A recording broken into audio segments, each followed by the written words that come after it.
বাংলাদেশের লক্ষ্মীপুর জেলার রায়পুর উপজেলার ৯ নং চরাবিল ইউনিয়ন যেটি উদবাড়া গ্রামে, এখানে অধিকারী বাড়ির সামনে শ্রী শ্রী রাধা গোবিন্দ জিউর আকড়া মন্দির প্রাঙ্গণে এখানে এই মন্দিরটি আজ এখানে মন্দিরের বিগ্রহ স্থাপন এবং এই বিগ্রহ স্থাপনকে কেন্দ্র করেই আজ এই মহোৎসবের আয়োজন করেছেন। এই অঞ্চলে এবং আশেপাশের অঞ্চল থেকে এখানে কয়েক হাজার সনাতন ধর্মাবলম্বীর এক মিলন মেলায় রূপ নিয়েছে এই আজ মন্দির প্রাঙ্গণটি। আমরা কথা বলবো এই মন্দিরের সাধারণ সম্পাদকের সাথে, দেখি তিনি কি জানাচ্ছেন আমাদের।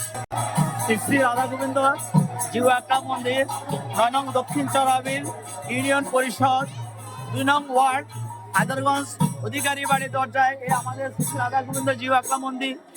এই মন্দিরে আমরা ভগবানের রাধা গোবিন্দের শ্রী শ্রী যুগল বিগ্রহ প্রতিষ্ঠা এবং রাধা গোবিন্দ জিউ আকড়া মন্দির প্রতিষ্ঠা হয়েছিল এই ১৪০২ বঙ্গাব্দ থেকে। আমাদের এই এলাকার এবং বিভিন্ন এলাকার আমাদের ভক্তবৃন্দের এবং আমাদের সনাতনীদের তিলে তিলের গড়া সেই আর্থিক সহযোগিতার মাধ্যমে আজকে আমরা এই অবস্থানে পৌঁছেছি এবং সবাই কৃপায় আজকে আমরা এই মন্দির প্রতিষ্ঠার মাধ্যমে মহাপ্রভুর ভোগ নিবেদনের আশা আমরা এই অবস্থায় পৌঁছেছি। তারই শুভলক্ষণে আজকের আমাদের এই অনুষ্ঠান ভোগ বিরাজ অনুষ্ঠান। এই জন্য আমাদের অত্র এলাকার ভক্তবৃন্দ এবং বিভিন্ন এলাকার সনাতনী ভক্তবৃন্দদের জানাই শুভেচ্ছা ও অভিনন্দন, কারণ তাদের কর্ম প্রচেষ্টা, তাদের ঐকান্তিক চেষ্টা, ভালোবাসা, আন্তরিকতা, ভগবানের প্রতি আত্মনিবেদনের মাধ্যমে আজকের আমাদের এই অবস্থায় আমরা অধিষ্ঠিত হতে পেরেছি। সেই জন্য তাদেরকে আমরা অত্যন্ত ধন্যবাদ এবং ভগবতীয় শুভেচ্ছা জানাচ্ছি। যেমনটা বলছিলেন এই মন্দির কমিটির সাধারণ সম্পাদক, এখানে আসলে এই মন্দিরটি 1996 সালে বাংলায় 1402 বঙ্গাব্দে আসলে প্রতিষ্ঠিত হয়। তারপর থেকেই ধাপে ধাপে মন্দিরের উন্নয়ন কল্পে বিভিন্ন কার্যক্রম পরিলক্ষিত হয়। তারই ধারাবাহিকতায় আসলে এখানে মন্দিরে যে নতুন বিগ্রহ স্থাপন করেছেন সেই বিগ্রহের আজকে বিগ্রহের প্রাণ প্রতিষ্ঠা উপলক্ষে যে আসলে বার্ষিক মহোৎসবটি আয়োজন করেছেন এখানকার সনাতন ধর্মাবলম্বী। আমরা এখানকার কমিটির সাথে আলোচনা করে যেমনটা জানতে পেরেছি, এখানে প্রায় 150 বা তারও অধিক পরিবারের সহযোগিতায় মন্দিরটি পরিচালিত হয়ে থাকে। এখানে শারদীয় দুর্গোৎসব, তারপর মহানামযজ্ঞ উৎসব থেকে বিভিন্ন সামাজিক ও ধর্মীয় অনুষ্ঠানগুলো এখানে আয়োজিত হয়। আসলে আমাদের মন্দিরটি প্রায় 30 বছর যাবত এখানে পূজা সহ বিভিন্ন ধর্মীয় প্রোগ্রামগুলি এখানে হয়ে যাচ্ছে। আসলে এলাকাটা দরিদ্র অঞ্চল হওয়াতে আপনার এই মন্দিরের উন্নয়ন কার্যক্রম অনেকাংশে ইয়ে করা সম্ভব হয় নাই। আস্তে আস্তে মন্দিরের এই যে মন্দির যে হলো এটা নতুন, আজকে আবার রাধা গোবিন্দ বিগ্রহ প্রাণ প্রতিষ্ঠা করা হয়েছে। এর উপলক্ষে আজকে মানুষের সমাগম, বিভিন্ন জায়গা থেকে মানুষ আসছে। তো আসলে আমি বলতে চাই যে বরাবর মতো মানুষ আসলে সহযোগিতা করা উচিত ধর্মীয় সকল কাজে, নিজেদেরকে স্ব জায়গা থেকে মানুষ সহযোগিতা করা উচিত মন্দির কেন্দ্রে, তাহলে আসলে। আর এর পাশাপাশি আমি চাই যে নতুন যারা ছোটবেলা থেকে তাদেরকে ধর্মীয় শিক্ষায় ধর্মীয় শিক্ষা দেওয়া উচিত আমি মনে করি। তাহলে অনেক সময় দেখা গেছে যে নিজ ধর্মের বিষয়ে আমাদের ছোটরা বা অনেক সময় সিনিয়ররা অনেক কিছু জানে না। ছোটবেলা থেকে যদি ধর্মীয় বিষয়গুলো যদি একটা ছেলে একটা বাচ্চা যখন করতে জানে, তার ধর্মীয় সকল বিষয় সে জানতে পারবে এখান থেকে, এবং কোনো প্রশ্ন আসলে সেখান থেকে সে উত্তর করতে পারবে। সর্বোপরি কথা হচ্ছে ধর্মীয় এই যে মন্দিরগুলো আমরা একটু উদারভাবে নিতে চাই, যে কেউ হোক, তবে 10 মিলে করি কাজ নারী যেতে নাহিলাজ। আমরা চাই যেন একটা মন্দির সামনে আরও যে বিল্ডিংয়ের উপরে যে চালানো যে কাজগুলো এগুলা সুন্দর করে তৈরি করার জন্য সহযোগিতা কামনা করছি আর কি। এখানে বিভিন্ন অঞ্চল থেকে সনাতন ধর্মাবলম্বীরা এসে এই বিগ্রহের প্রাণ প্রতিষ্ঠায় সকল সমবেত হয়েছেন। এই মন্দিরটি 1402 সাল বঙ্গাব্দ থেকে শুরু হওয়ার পর সনাতন ধর্মাবলম্বীরা এখানে সকল ধরনের ধর্মীয় উৎসবগুলো অনেক আড়ম্বরে আয়োজন করেন। ধাপে ধাপে এই মন্দিরের এই উন্নয়ন সেটা আমরা পরিলক্ষিত সেটা দেখতে পাচ্ছি, এবং এই উন্নয়নের পাশাপাশি মন্দিরের বিগ্রহ স্থাপন এবং বিগ্রহের প্রাণ প্রতিষ্ঠা উপলক্ষে আসলে আজকের এই আয়োজনটি যেমনটা দেখাচ্ছিলাম লক্ষ্মীপুরের রায়পুর উপজেলার ৯ নং চরাবিল উদবাড়া গ্রাম, যেটি ২ নং ওয়ার্ডে অবস্থিত অধিকারী বাড়ির সামনে এই রাধা গোবিন্দ মন্দির প্রাঙ্গণ থেকে।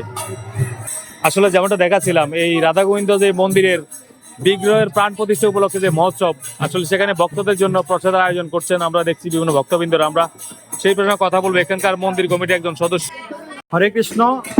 তো সকল কৃষ্ণ ভক্তের চরণে দণ্ডবত প্রণাম। তো আমাদের উদমারা শ্রী শ্রী রাধা গোবিন্দ জিউর আখড়া, রায়পুর, লক্ষ্মীপুর। তো আমাদের মন্দিরের নতুন ভবন এবং যুগল, বিগ্রহ, সিংহাসন, তো এইটা প্রাণ প্রতিষ্ঠা উপলক্ষে গতকাল করল বৃহস্পতিবার, সেটা ছিল আমাদের চৈত্র মাসের 18 তারিখ। তো সেক্ষেত্রে আমাদের পূজার্চনা হয়েছে। আজকে তদ উপলক্ষে এখানে আমাদের রাধা গোবিন্দের ভোগ হচ্ছে এবং ভক্তরা প্রসাদ আস্বাদন করবেন। বিগ্রহ স্থাপন এবং প্রাণ প্রতিষ্ঠা উপলক্ষে আসলে আজকের এই মহোৎসবটি এখানে বিভিন্ন অঞ্চল থেকে ভক্তবৃন্দের জন্য এখানে প্রসাদের আয়োজন করছেন ভক্তরা।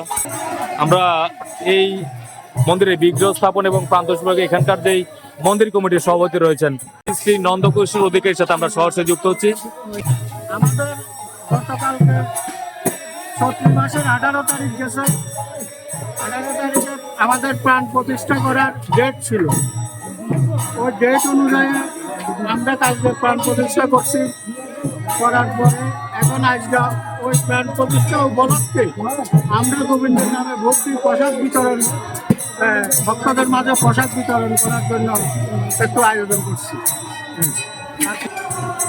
আসলে যেমনটা দেখাচ্ছিলাম, এই মন্দিরের মৎস্য কেন্দ্র করে বিভিন্ন অঞ্চল থেকে কয়েক হাজার সনাতন ধর্মাবলম্বীর মধ্যে আসলে মহাপ্রসাদ বিতরণ করা হবে। তেমনটা আমরা দেখাচ্ছিলাম লক্ষ্মীপুরের রায়পুর উপজেলার 9 নং তহবিল ইউনিয়নের 2 নং ওয়ার্ড উদমারা গ্রাম থেকে।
আসলে যেমনটা দেখছিলেন, লক্ষ্মীপুরের রায়পুর উপজেলার ৯ নং চরাবিল ইউনিয়ন অধিকারী বাড়ির সামনে উদমারা গ্রাম, এখানে এই রাধাগোবিন্দ মন্দিরের বিগ্রহ স্থাপন এবং বিগ্রহ প্রাণ প্রতিষ্ঠা উপলক্ষে মহোৎসব অনুষ্ঠান থেকে দেখাচ্ছিলাম আমি শিমুল অধিকারী সুমন, সনাতন জার্নাল, রায়পুর, লক্ষ্মীপুর।